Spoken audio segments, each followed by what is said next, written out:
ہر عمل کا ایک لطف ہے، ہر عمل کی ایک حلاوت ہے، اور وہ حلاوت بندہ اتنی دیر تک اس سے متمتع نہیں ہو سکتا، اس سے فائدہ نہیں حاصل کر سکتا، اور وہ ایمان کی حلاوت اور لذت پا نہیں سکتا جب تک اس کی نظر پاک نہیں ہوتی۔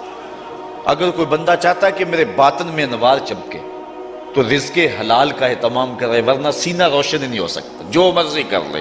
اگر رزق پاک نہیں ہے تو سینے میں روشنی نہیں آ سکتی، اور اگر نظر پاک نہیں ہے تو عبادت کی حلاوت نہیں مل سکتی۔ نماز پڑھتا ہے، سجدہ کر رہا ہے، قیام کرتا ہے، بس ایک مشق کر رہا ہے، لیکن اس کی ایک حلاوت ہے، اس کا ایک سرور ہے، اس کی ایک لذت ہے، اس کا ایک کیف ہے جو مومن کے سینے کے اندر جو ہے وہ چھا جاتا ہے۔ ذکر کا ایک مزہ ہے نا، اس مزے کو حضرت سلطان باہو کہتے ہیں نا، اندر بوٹی مشک مچایا اتے جان پھلن تے آئی ہو۔ پھر وہ کیفیت بنتی ہے کہ نہیں بنتی ہے؟ تو وہ سرور بندے کو نہیں ملتا جب تک اس کی نظر پاک نہیں ہوتی۔ اگر نظر بگڑ جائے تو من سننا ہو جاتا ہے، اندر کچھ نہیں رہتا، اور پھر اگر انسان زنا جیسی بری خصلت میں مبتلا ہو جائے تو پھر اس کے پلے کیا رہے گا؟ اللہ تعالیٰ نے فرمایا کہ کرنا تو دور کی بات ہے، لا تقربوا الزنا، اس بری خصلت کے قریب بھی نہ جانا۔ اس لیے مبادیات سے بھی روک دیا گیا، مبادیات سے بھی منع کر دیا گیا۔ تو فرمایا جس شخص کو کسی عورت نے دعوت گناہ دی، اس طرح کسی عورت کو کسی مرد نے دعوت گناہ دی، اور اس عورت نے اپنی عصمت اور اپنی آبرو کی حفاظت کی، اور اس کو کہا پیچھے ہٹ جا، مجھے اپنے رب سے ڈر لگتا ہے، اور اسی طرح کسی مرد کو کسی عورت نے دعوت گناہ دی، اس نے کہا فقال انی اخاف اللہ، میں اللہ سے ڈرتا ہوں۔ اللہ اکبر۔ تو حضور فرمایا اس کو یہ احساس ملے گا۔ امام یافعی نے روض الریاحین کے اندر لکھا ہے کہ ایک نوجوان کپڑے کی دکان پہ کام کرتا تھا، اور تھا بڑا پارسا اور بڑا خوبصورت، دل کا بھی ستھرا تھا، ظاہر کا بھی ستھرا تھا، من بھی سونا تھا اور تن بھی سونا تھا، بڑا خوبصورت تھا۔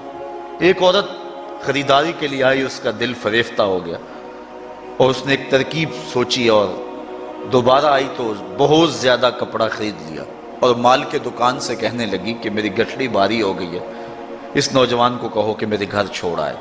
مالک اس عورت کی نیت سے آگاہ نہ ہو سکا، اور اس نوجوان کو اس کے ساتھ بھیج دیا۔ جب وہ گھر میں داخل ہوئی، نوجوان کو گھر میں لے گئی، باہر سے دروازہ مقفل کر دیا، اور اس کو دعوت گناہ دی۔ اس نے کہا انی اخاف اللہ، میں تیری بات نہیں مان سکتا۔ اس نے کہا کہ آج تجھے میری بات ماننا ہی پڑے گی۔ حیا سوز لباس بھی اتار پھینکا، اور اس کو دعوت گناہ دینے لگی۔ یہ شیطان کا انتہائی سخت جال ہے، اس جال میں اس نے بڑے بڑے لوگوں کو پھانس لیا۔ اب اس نوجوان کو وہ ورغلاتی ہے، کوشش کرتی ہے، لیکن نوجوان ہے کہ اپنی نظروں پر پہرے بٹھائے، آنکھیں بند کر لیتا۔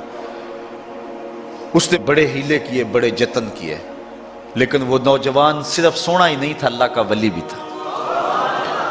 اس نے بہت جال پھینکے، لیکن نور کو رسیوں میں جکڑا نہیں جا سکتا۔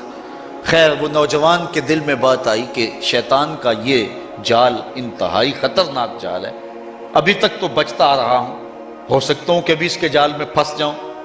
اس نے کہا کہ مجھے باتھ روم میں جانے دو، پھر میں آ کے تمہیں بتاتا ہوں۔ وہ اندر چلا گیا، پاخانہ کیا، اپنے ہاتھوں پہ کر کے پورے بدن پہ مل لیا، اور اسی حالت میں جب باہر آیا تو بدن سے بدبو اٹھ رہی تھی، عورت کا سارا نشہ اتر گیا۔ دروازہ کھول دیا اس نے، کہا چلا جا، تو کوئی دیوانہ اور مجنون شخص ہے۔ جب وہ دروازے سے باہر نکل رہا تھا، دل ہی دل میں اللہ کا شکر ادا کر رہا تھا، مالک میرا تن گندا ہو گیا، من تو ستھرا رہا۔ کائنات کا سب سے حسین چہرہ وہ ہے جو جنسی کالک سے محفوظ رہے۔ امام یافعی لکھتے ہیں کہ باہر پھر ایک چشمہ تھا، وہاں جا کے اس نے غسل کیا، اور جب تک وہ زندہ رہا اس کے جسم سے مشک و عنبر کی خوشبو آتی رہی۔ اب جب وہ فوت ہو گیا، لوگوں نے دفن کر دیا، یہ خوشبو اس کی قبر کی مٹی سے بھی آیا کرتی تھی۔ یہ اعزاز دیا اللہ نے، اس کو یہ تکریم دی۔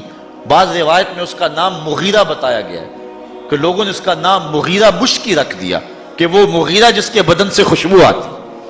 تو فرمایا وہ شخص جس کو کسی عورت نے دعوت گناہ دی، اور اس نے یہ کہہ کے قدموں میں بچھتے ہوئے حسن کی پیشکش کو ٹھکرا دیا، فرمایا کل قیامت کے دن جب کوئی سایہ نہیں ہوگا، اللہ اس جوان کو اپنی عرش کا ٹھنڈا سایہ نصیب فرمائے۔